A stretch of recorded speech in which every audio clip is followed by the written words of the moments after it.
Meu nome é Renata Cruz, eu sou empresária e fundadora do Foodness, uma empresa de estratégia, gestão e consultoria para negócios de alimentação. E você está ouvindo Foodness Talks, o podcast que toda semana recebe gente que empreende para falar de negócios e compartilhar aprendizados. Conteúdo feito por quem conhece a realidade do dia a dia e passou ou passa pelas mesmas coisas que você, que tem ou está pensando em abrir um negócio. O Foodness Talks é um podcast para você que entende que empreender é muito mais do que glamour. É sobre sangue, suor e boletos. Mais um Foodness Talks. Bom, voltamos da NRA, cheios de novidades e com a cabeça borbulhando. E uma das coisas que me chamou a atenção por lá é que toda e qualquer marca de alimentação trabalha com catering. Então, para falar desse assunto, entender como a gente pode aproveitar essa oportunidade e criar mais uma linha de negócio dentro da nossa empresa, eu trouxe quem entende do assunto, que é o Fernando Kalash, fundador do Pão Itálico. Fê, bem-vindo. Muito obrigado. Obrigado pelo convite. Imagina. Espero poder colaborar com vocês aqui. Com certeza sim, né? Porque você já está há muito tempo nesse mercado. Já. 13 anos já. 13 anos. Conta um pouquinho do que é o Pão Itálico. Ok. Bom, o Pão Itálico é uma empresa de coffee break e eventos corporativos que usa a hospitalidade como um grande diferencial ali para o atendimento. Então, nós estamos aqui na cidade de São Paulo. Atendemos mais de 500 empresas, geralmente grandes empresas, e atendemos um volume bastante grande aí todos os dias. E eu fundei a empresa em 2012, e engraçado que a ideia não era essa, o plano de negócios não era exatamente esse, entrar já no mercado de catering. Eu abri uma portinha na Rua Joaquim Floriano, no Itaim. E lá, quando eu vi aquela porta, eu falei, é essa aqui, eu vou fazer meu negócio aqui. Já tinha um business plan ali, já para o que eu queria. E vi um espaço pequeno numa localização muito boa. Comprei aquele ponto, era uma loja de bijuteria, reformei e fiz uma loja de sanduíches bons, num esquema muito rápido, atencioso de serviço. Esse era basicamente a nossa proposta de valor ali. E começou dando super certo, volume muito bom de pessoas, de entrantes ali. Mas no final, aquilo era para virar uma rede de pequenas lojas de sanduíche. Acabamos virando uma grande empresa de coffee break e eventos corporativos. Que legal, muito legal, Fê. Bom, você trouxe muitas coisas, né? Você montou um mini catering aqui pra gente. Montei um exemplo aqui de um catering pequeno para aproximadamente 6 pessoas. E isso é basicamente o que a gente faz. 70, 80 eventos desses por dia. Muito legal. Ô Fê, e você teve uma pivotada no negócio, né? Como você contou. Que horas que você viu que existia uma oportunidade grande de catering? Ok. Esse momento, ele veio pela minha disposição em ouvir as pessoas, com o coração aberto. Então, eu estava ali na lojinha, dia e noite, trabalhando o tempo inteiro, me relacionando com clientes, ouvindo funcionários também, que eu sempre dei o maior valor possível para o time, e entendendo ali que existia uma demanda reprimida para encomendas, eventos corporativos, catering. Os clientes começaram aos poucos a me demandar isso. Fernando, me atende num coffee. Fernando, me atende uma reunião ali para o meu time. Fernando, me salva com uma reunião para o meu diretor. E nessa, assim, eu com bastante empatia, total atenção, modelei um pequeno projeto para atender a essas demandas. Então, cardápio, operação, toda a parte ali do funcionamento daquela demanda que começou a aparecer para mim, eu mergulhei de cabeça, porque eu vi que estava valendo a pena para mim. Depois, com o passar do tempo, comecei a buscar prédios corporativos, eu mesmo ia, levantava ali todos os empresas que estavam ali, ligava de novo, mandava e-mail. Os meus clientes da loja, todo mundo que chegava ali, eu registrava o contato deles, entrava em contato depois. Agora a gente faz café da manhã, agora a gente também atende coffee break e tal, com esse produto. E nessa começou a rolar um fluxo orgânico de crescimento dessa demanda. Evento e catering tem essa característica muito importante. Eu tive 10 anos de buffet também. Um evento bem entregue gera outro, né? Um Total. catering bem entregue gera outro, que gera outro, que gera uma fidelidade muito interessante. Sim, bastante. Porque é uma relação diferente da relação que você tem num restaurante. Um restaurante você está lidando com o público final, a pessoa que vai consumir. No catering, você está lidando com o shopper, a pessoa que vai comprar para outras pessoas. É a pessoa que precisa resolver o problema, né? Ela precisa resolver o problema, você precisa resolver o problema dela e ela precisa resolver o problema dos outros. Então, precisa haver uma relação de confiança absoluta ali, confiabilidade no seu serviço acima de tudo. Então, é menos sobre complexidade no produto e muito mais sobre entregar o produto que eu pedi na hora certa, na quantidade certa, fazendo com que aquelas pessoas que estavam ali participando daquele evento elogiem a solicitante, porque é ela que pediu. Sim. E a gente consiga resolver o problema dela sem dar muito problema para ela. Então, isso, para mim, assim, é o cerne do bom funcionamento de um esquema de catering. Muito bom. E vocês têm a opção de trabalho tanto de full service, que é ter uma copeira, uma ajudante para montar tudo nas mesas, levar a base de vocês, né, esses que você montou aqui, então a base de couro que você tem e as alturas, ou você também pode entregar as caixinhas, só o produto, e o cara mesmo monta, ou a copeira do escritório, sim. Né? Exato. Hoje, qual a proporção? A gente tem essas duas vertentes aí. A primeira é um serviço com utensílios e montagem. Tá. Ele representa aproximadamente 60% do nosso faturamento. Tá. E depois a gente tem uma vertente de serviço apenas os descartáveis. Tá. Só que não são descartáveis simples e o mais barato possível. A gente pensa e se preocupa muito com a experiência do cliente. Acho que esse é um ponto fundamental ali. Tá. Se preocupar com a experiência do cliente de ponta a ponta. Desde o momento que ele entrou em contato, ouviu a sua marca, até você entregar uma nota fiscal para poder faturar. E quando se fala em comprar só produto, eu quero que ele compre o produto e como ele mesmo vai montar, eu quero que aquela experiência também seja legal. Sim. Então, isso representa para a gente aí uns 40% do faturamento. Nos utensílios, a gente tem um serviço bem prático, né? Nós vamos até o cliente, montamos essa mesa, rápido, você viu que foi rápido. Sim. E olha que eu não sou dos mais experientes para montar a mesa. E a gente vai embora. Deixa uma caixa de suporte e o cliente coloca todos esses utensílios nessa caixa. No dia seguinte, eu vou retirar. Quando o evento é um pouco maior, ou quando o cliente, geralmente novo, tem um pouco mais de medo se vai dar tudo certo ou não, ele quer uma copeira. Tá. Então, esse full service tem ainda um serviço adicional ali.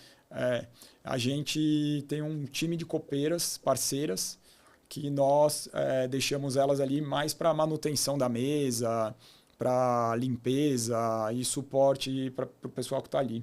Tá? Mas isso é pouco. Os nossos eventos, em média, tem 20 pessoas. Tá. A média em evento é meio complicado, né? Porque pode ser 6, pode ser 1.500. Daí você faz a média, complicou. Sim. Mas, no geral, os nossos eventos tem 20 pessoas, tá? Em cada um. Muito bom.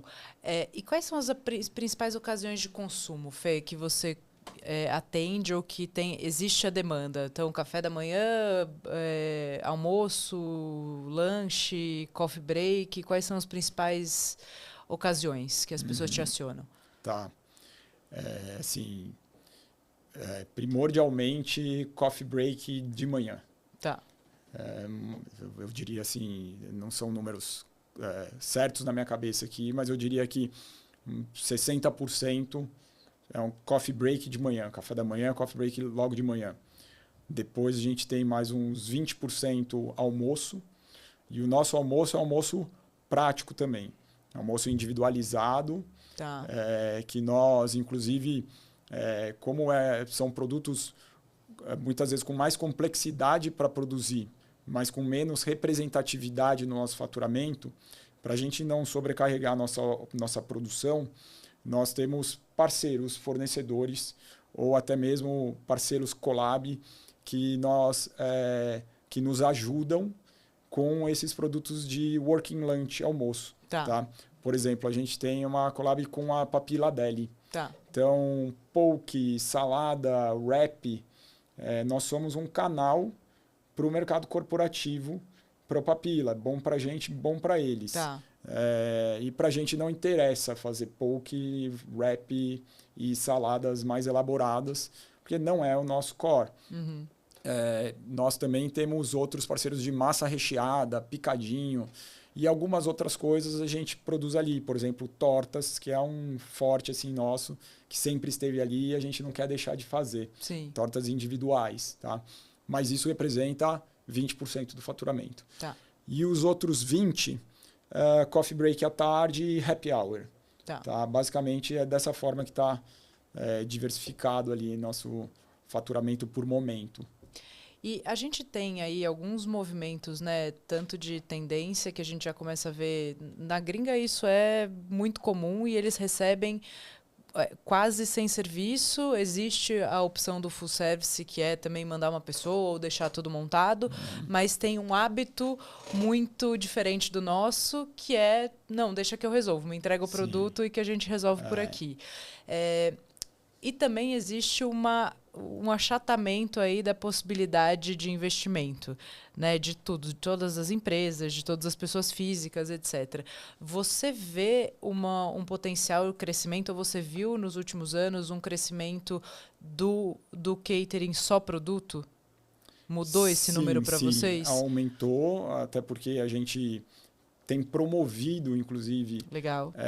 Esse modelo. No final do dia, ele é mais simples para você, né? Você consegue fazer ele mais. Mas ele não é mais interessante. Assim, o que de fato representa a nossa marca e o que de fato garante a experiência Pão e Talho é o full service. Tá? Mas o que a gente passou a entender é que não existe um público-alvo do Pão e Talho. Não existe uma pessoa ali caracterizada que ela vai consumir exatamente aquele estilo de pedido. Existe um momento dela.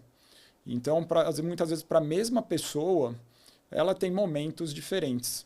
Às vezes, ela tem budget e ela pode proporcionar um evento mais legal para o time ali dela. E, às vezes, aquela reunião é mais importante.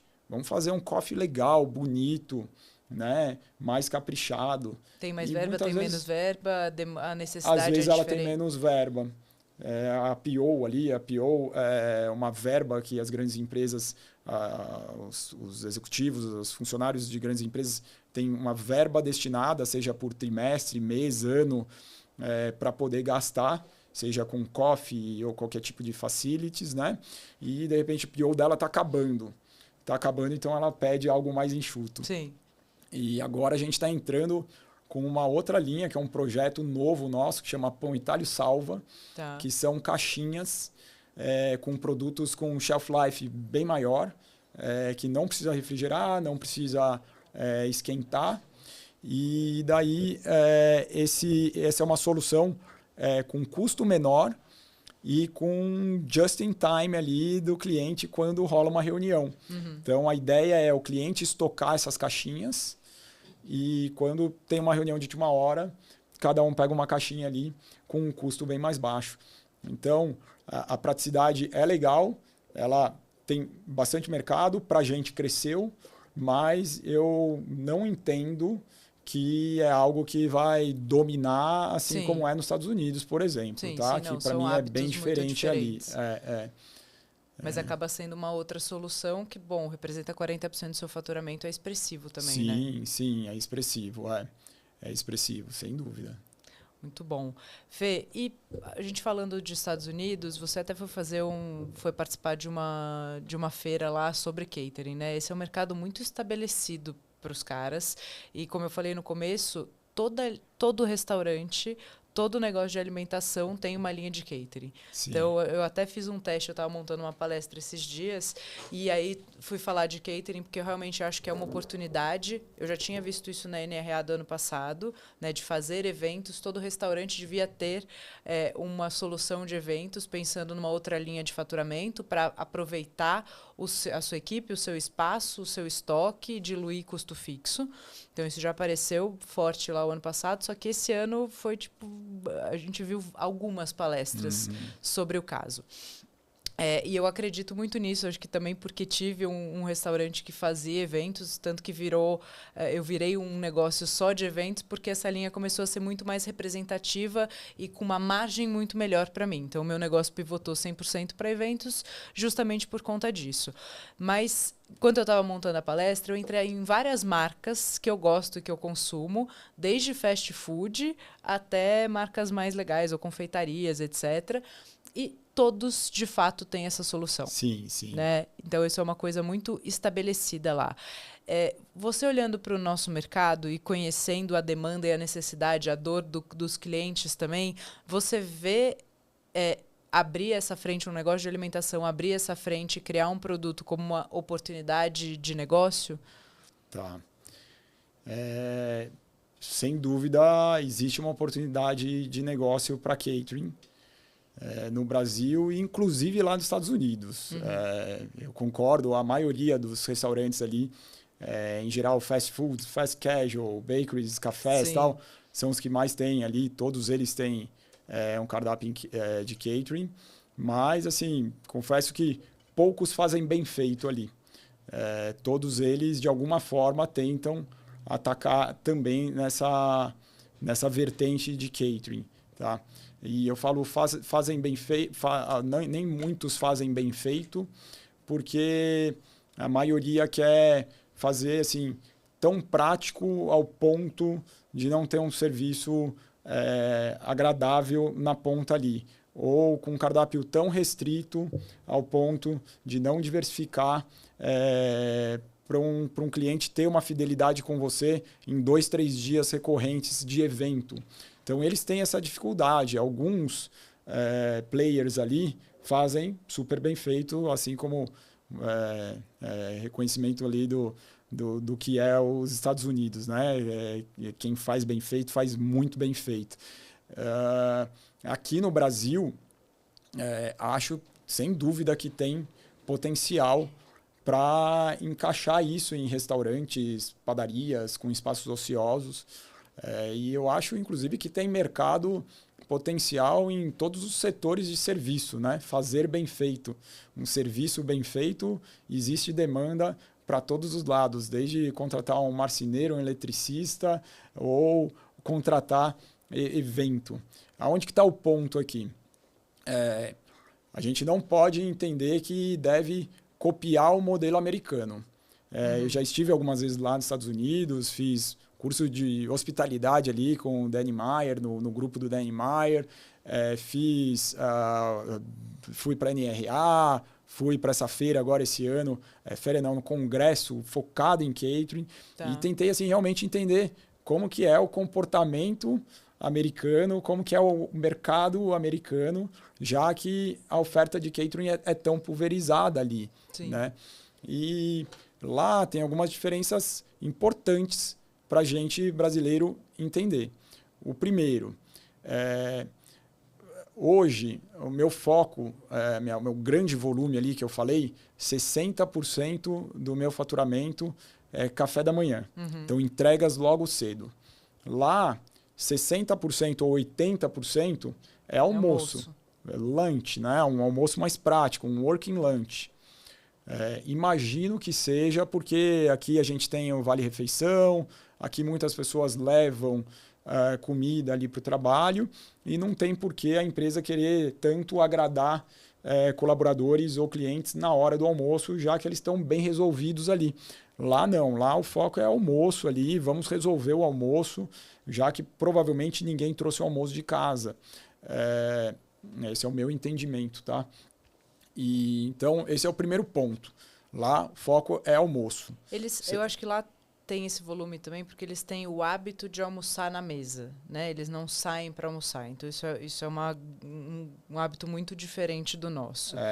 Né? E eu até quando eu olho para isso, eu não imagino nem que seja uma solução para o dia a dia, seja uma solução para momentos em que a gente está numa reunião, está numa dinâmica que não tem aonde comer em volta, ou a gente não vai poder parar uma hora e meia para fazer um tempo de almoço, e aí você está resolvendo uma dor pontual do cara. Né? Não é, óbvio, um mercado absoluto, mas eu vejo um crescimento disso. A gente, quando faz reunião, seja assim, meio da tarde ou na hora do almoço, com o nosso time, e a gente não tem esse tempo de parar, porque a gente trabalha bastante home office, normalmente o time não se encontra todo, e quando a gente faz as grandes dinâmicas bimestrais, a gente não para essa uma hora e meia de almoço.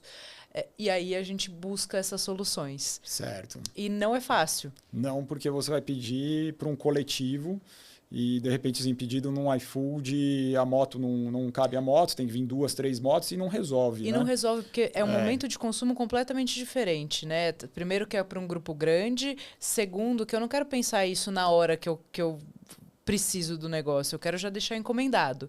Então também é um canal de venda diferente, é tudo diferente, Sim, né? Para quem quer usar isso ou construir essa frente como oportunidade, acho que até mapear momento de consumo, o tamanho que você consegue entregar. Total, concordo plenamente. E, assim, nesse mercado de almoço, sim, pode ser algo parecido com o que é lá, mas entender que o brasileiro gosta de ser mimado, ele gosta de um serviço mais pessoal, ele gosta de um atendimento mais atencioso, e é algo que a gente tem já meio caminho andado, né? Relações humanas, conexão humana. A gente tem, por natureza, já uma predisposição à hospitalidade. Sim, né? Não natural, que seja já a hospitalidade clara, genuína ali, mas nós já temos uma predisposição a querer nos relacionar. Lá, eles são tão bons em processos, assim como nós não somos tão bons em processos, Sim.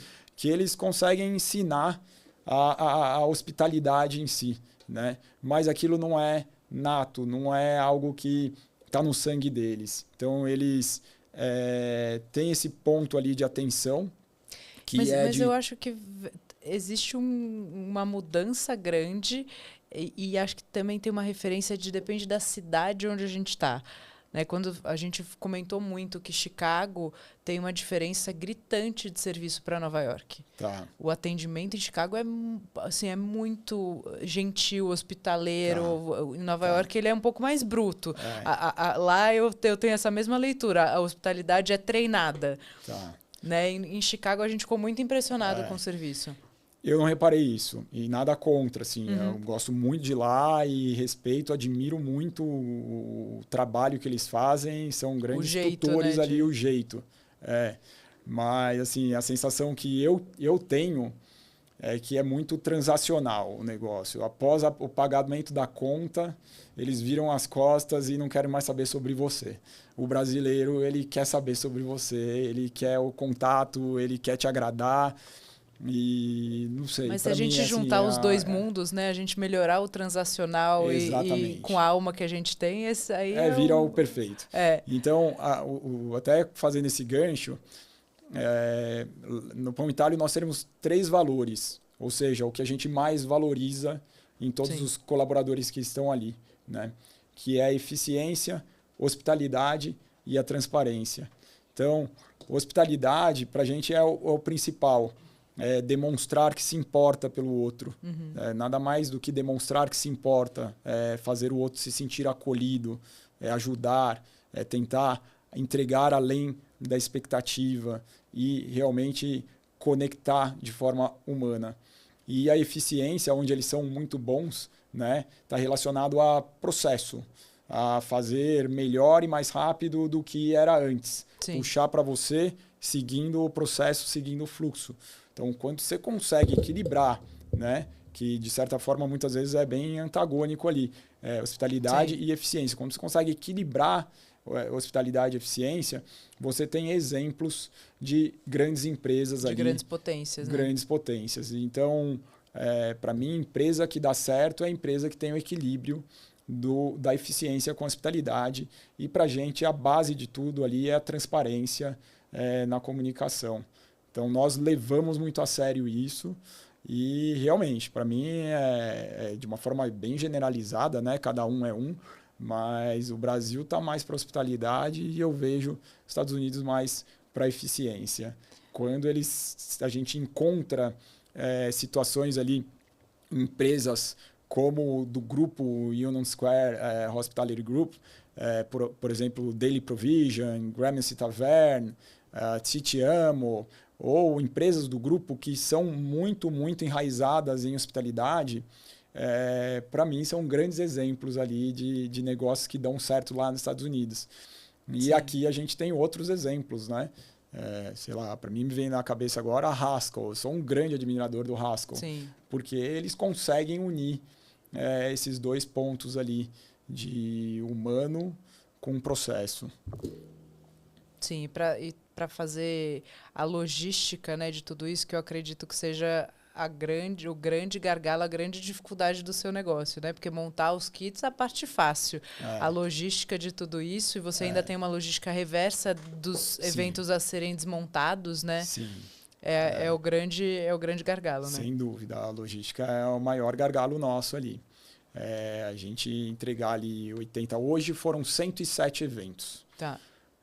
Sendo que a maioria deles foi entregue até 9h30, 10 horas da manhã. Sim, tudo acontece ao mesmo tempo. A gente né? vai até o cliente, a maior parte dele, a gente ainda vai até o cliente, sobe num prédio corporativo, e geralmente demora mais para subir no prédio corporativo do que para chegar no prédio, e monta uma mesa e vai embora. Então, para a gente, assim, um dos grandes pilares ali é a nossa logística, sem dúvida. Sim, então, essa equipe que faz tanto o transporte quanto a montagem é sua, é fixa?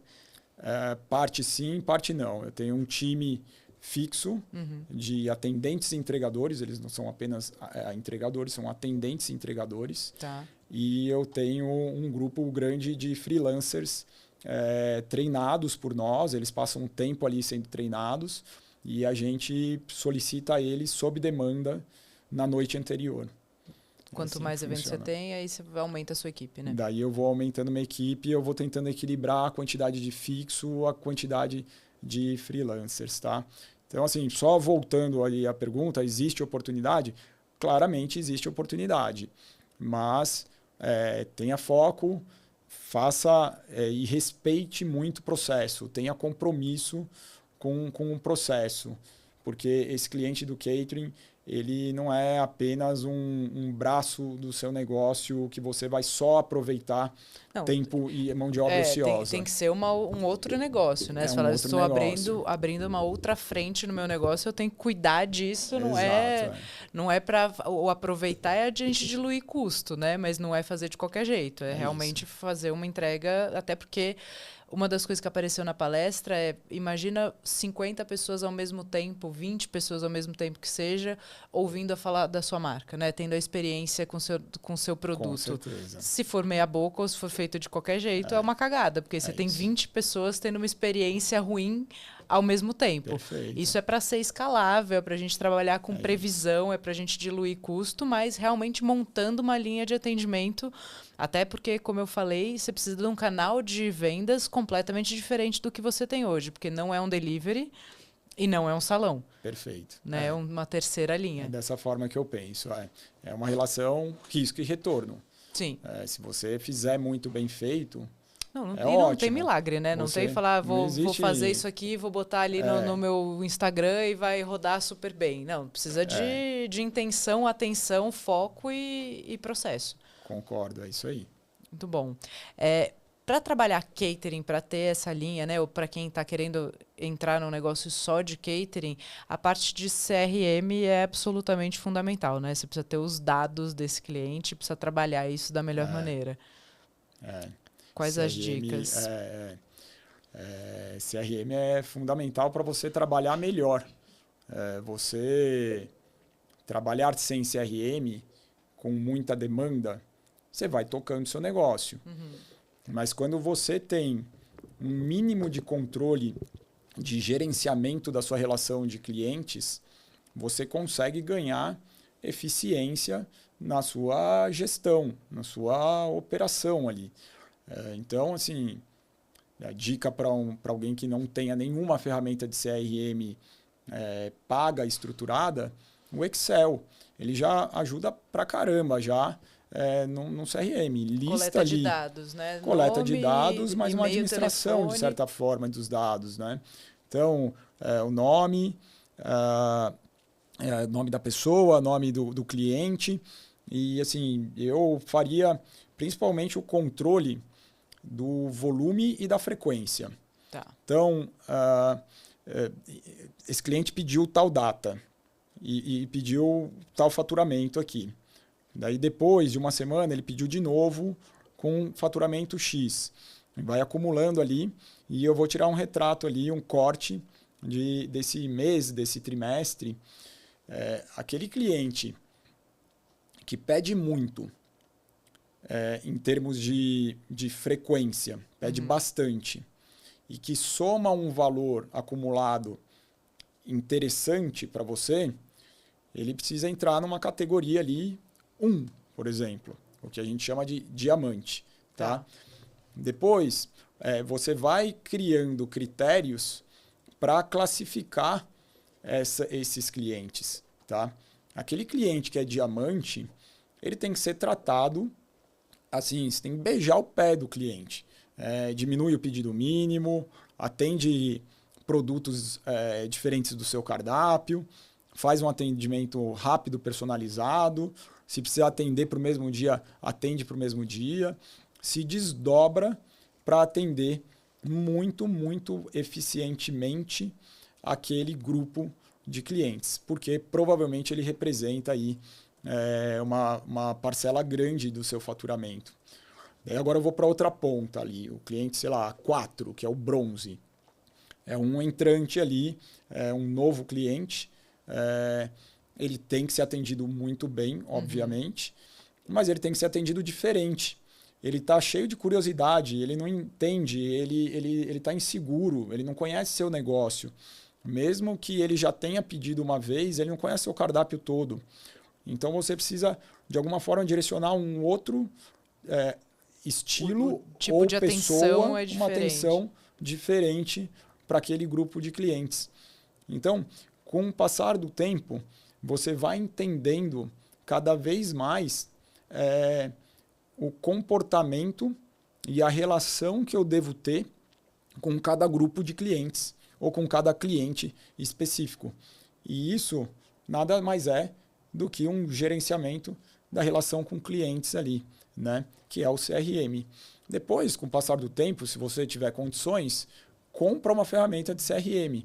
Hoje a gente está no Salesforce, que é uma tremenda ferramenta de CRM que já nos dá ali dashboards com taxa de conversão, ticket médio, churn, faturamento, daí dou um zoom ali, faturamento por carteira, faturamento por analista, e isso te dá condições de você tomar ações muito mais certeiras ali, criar estratégias. Até grupo de clientes ou até por clientes, né?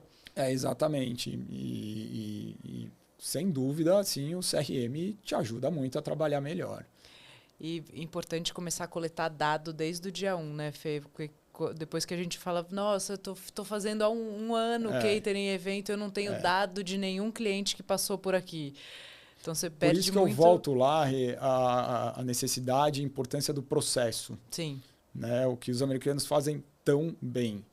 Porque quando você desenha o fluxo de como devem ser as coisas, ou por mais que você queira mudar, mas você muda esse fluxo e obedece principalmente esse fluxo, você consegue ir fazendo o que deve ser feito. Uhum. Então, tendo disciplina para fazer o que deve ser feito. Então, se você vai coletando ali desde o dia 1, é porque você definiu que essa naquele é uma prioridade, fluxo, né? que essa é uma prioridade, que esse é parte do fluxo. E isso é processo. Então, treinar pessoas, você obedecer a regra, e muitas vezes a regra ela é colocada por causa de um monte de tombo que você já tomou. Sim. Por causa de um erro que aconteceu. E se aquilo ali está ali, é porque é para fazer. E a gente precisa realmente ter seriedade com aquilo e realmente pegar pesado quando não foi de acordo com aquilo. Nada mais é do que a própria ficha técnica. A ficha técnica é o processo claro ali da montagem da receita, né? Agora existe uma ficha técnica para você digitar um pedido. Existe uma ficha técnica para você atender um cliente, uma ficha técnica para você emitir uma nota fiscal. E se a gente tem isso bem feito e requer ali paciência, disposição, a gente tem um negócio mais fluido, com menos estresse. Sim, sem dúvida. O nome da palestra que falava de catering lá na NRA era Previsível, Escalável e Rentável. Concorda? Em partes. Rentável, sim, se você fizer muito bem feito. Sim. Escalável depende do seu modelo de catering, Sim. né? Se for no modelo majoritariamente ali americano, de fato é escalável. Agora, previsível, nem sempre, porque principalmente aqui no Brasil, a gente não se programa, a gente não reserva no geral para ir para um restaurante, né? A gente chega na porta, tem aumentado essa cultura da reserva aqui em São Paulo, mas São Paulo assim, não representa o Brasil inteiro, e mesmo assim aqui ainda tem pouca reserva. E acontece a mesma coisa para as encomendas. Sim. Você não pode achar que você vai conseguir dar certo esse braço de catering no seu restaurante se você tiver um tempo de antecedência de 2 dias para fazer o pedido. Tá? Então, 2 dias antes é previsível. Eu consigo pedir para o meu fornecedor agilizar ali, entregar para mim, consigo, de repente, até chamar um freelancer para fazer aquele evento e tal. Não é a nossa realidade, pelo menos do Pão Itália. É mais de um dia para o outro, é isso? Para a gente é até 6 horas da tarde do dia útil anterior e 50% dos nossos eventos do dia seguinte entraram após o meio-dia do dia anterior. Então, eu preciso ter uma operação que consiga fazer aquela produção, finalizar aquela produção para entregar logo de manhã no dia seguinte, que já não é o almoço, é logo de manhã no dia seguinte. Então, para o pequeno, para o que está iniciando, o que eu sugiro é ter produto com finalização simplificada. Produto já, de repente, congelado ou produtos que você consiga soltar muito rápido, soltar. Ou coisas que você já tem na sua programação, né? A gente entrevistou a dona da Goras and the Baker, que é uma rede de cafeterias, enfim, tem um cardápio all day, é um restaurante all day, e ela tem uma linha de catering muito, muito forte. E aí ela fala que, inclusive, o catering ajuda ela a dar vazão e dar giro nos produtos da bakery, que são os folhados, etc. Então, que também essa possibilidade de ter tudo pronto ali e vender nesse outro canal de venda facilita com que esteja sempre tudo fresco. Sim, sim. Concordo, é verdade. Você conseguiu otimizar o que você já tem em linha, e aí você fala, entrou ontem à noite, amanhã eu vou ter uma hamburgueria, por exemplo, entrou um pedido de uma caixa de 20. Para quem tem hamburgueria, aliás, o Shake Shack faz um modelo de catering que é interessante. Eles entregam numa caixa, super bonito e tal. Inclusive agora até aéreo, né? Eles fecharam com companhia aérea. Sim, eles estão na Delta, né? Agora, Na Delta. acho que foi a semana passada que saiu que eles aumentaram as linhas. Antes era só um voo Boston, se eu não me engano, e agora são 6 destinos que tem Shake Shack na primeira classe. Legal. É construção de marca, né? Aí os caras não brincam em serviço. Sim. Mas eles têm a linha de catering também. Então, você entra no site, pede a caixa, lá quero um hambúrguer para 20, eu quero de frango para 20 pessoas, com batata, com as bebidas XPTO. E aí, você combina o horário de entrega e eles entregam para você. Então, são produtos que você já tem na sua linha. Então, você já tem ali no seu dia a dia, você só vai se programar para, em tal horário, soltar essa caixa para chegar até o cliente na hora programada. Sim, né? Se você tiver estoque suficiente, for equilibrado ali, ok, ótimo, ele já pertence ali ao seu mínimo e máximo de estoque e tal. O problema é que eu falo que nem sempre é previsível, porque muitas vezes aparecem eventos maiores do que aquilo que você acha que iria sair. Sim. E aí você não tem insumo, se for tão rápido, então você realmente precisa ter um estoque às vezes maior.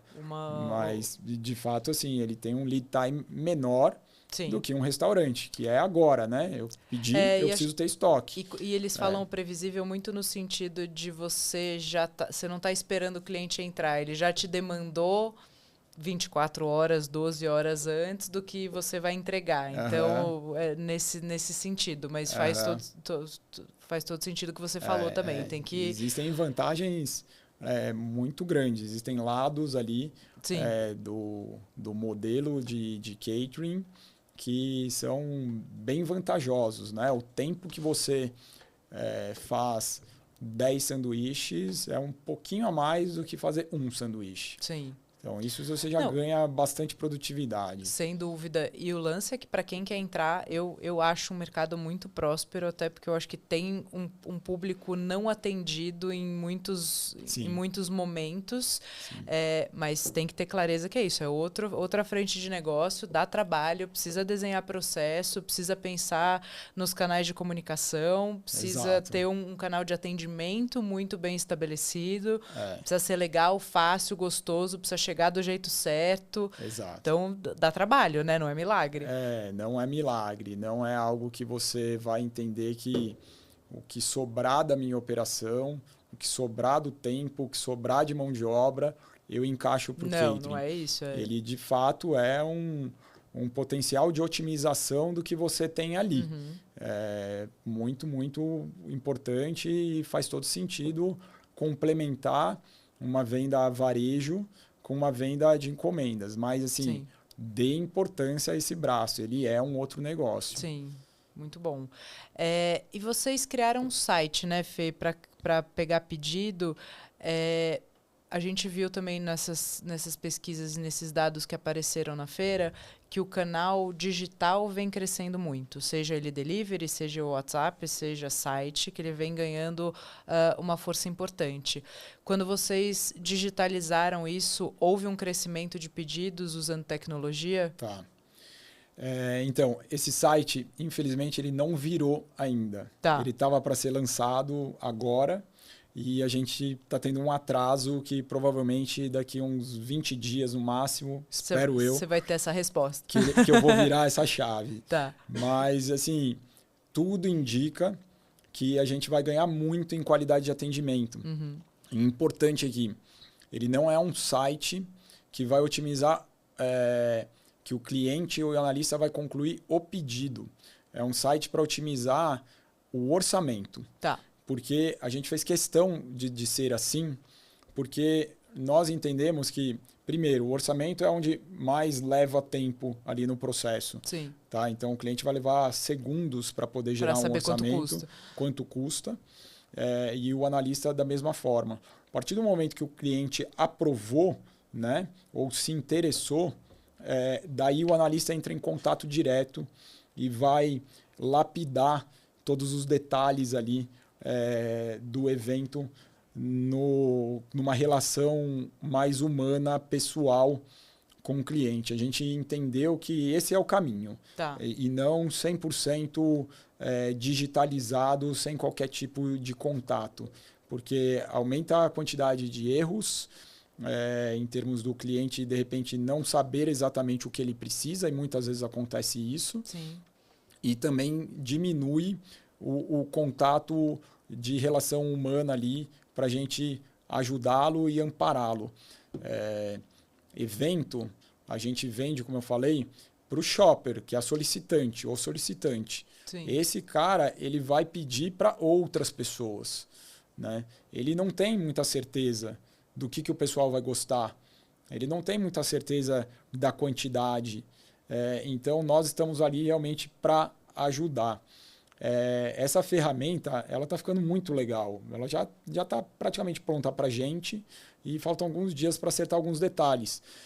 Porque a gente fez um formato ali que o cliente ele escolhe, ou o analista, né? Tem um portal do analista e o portal do cliente, que é praticamente um espelho. O cliente, ele seleciona ali, é um coffee break de manhã para 10 pessoas e a gente sugere um cardápio exatamente ali dimensionado para uma situação de coffee break de manhã para 10 pessoas. Se ele for lá de novo amanhã, ou se ele quer programar agora para o dia seguinte, porque muitas vezes é uma sequência de dias, né, que o cliente já Sim. programa de uma vez só, o motor vai dar uma outra sugestão para aquilo não ficar repetitivo. Uhum. E se o cliente quiser abrir e escolher a dedo ali manualmente, ele escolhe. Se ele quiser aumentar, diminuir e tal, ele finaliza, isso já cai no pipeline ali do analista no Salesforce, do analista certo daquela carteira, e o analista já imediatamente já entra em contato com o cliente. Tá. Então, isso vai ser muito bom para a experiência do cliente, para a produtividade e para a gente poder ter fôlego de se relacionar melhor e entender mais o cliente. Isso, inclusive, a gente está entendendo que vai abrir um mercado, uma brecha para um projeto nosso de poder expandir mais o negócio, né, para outras cidades. A gente provavelmente já vai para Alphaville o ano que vem, para outras cidades do Brasil, e tanto no modelo próprio quanto no modelo franquia, para a gente vender o serviço Pão e Talho dentro de empresas ali que não são necessariamente de catering. E quem sabe sair do Brasil em breve também, fazer uma operação lá fora, que eu acho que ainda tem muito mercado lá fora também. Muito bom. Eu tenho um dado aqui que a implantação de pedidos online da Goras and the Baker, que é essa operação que eu estava te contando, eles aumentaram em 69% o volume de pedidos. Olha que legal. Eles entenderam que a facilidade gera volume e recorrência. Sim, gera volume e recorrência. Porque o momento, o comportamento de compra dessa pessoa dentro de um escritório, ela chega já com 1000 tarefas para fazer, com um monte de responsabilidade, e o coffee break de amanhã é uma das 100 coisas que ela tem para fazer. Então, aquilo precisa ser prático, precisa ser fácil, mas precisa ser muito confiável. Sim, né? E essa confiança a gente entende que também está conectada pelo menos a um momento final ali de relação humana e não 100% digital. Sim, muito bom. Bom, agora vamos comer, né? Que chegou nossa Bora, hora boa. Bora, é isso aí. Fê, muito obrigada. Obrigada pela contribuição. Então, para quem está afim de montar uma linha de catering, planejamento, primeira coisa, né? Planejamento, é isso aí. Muito bom. Tá bom? Muito obrigada. Obrigado vocês. Obrigado pelo convite.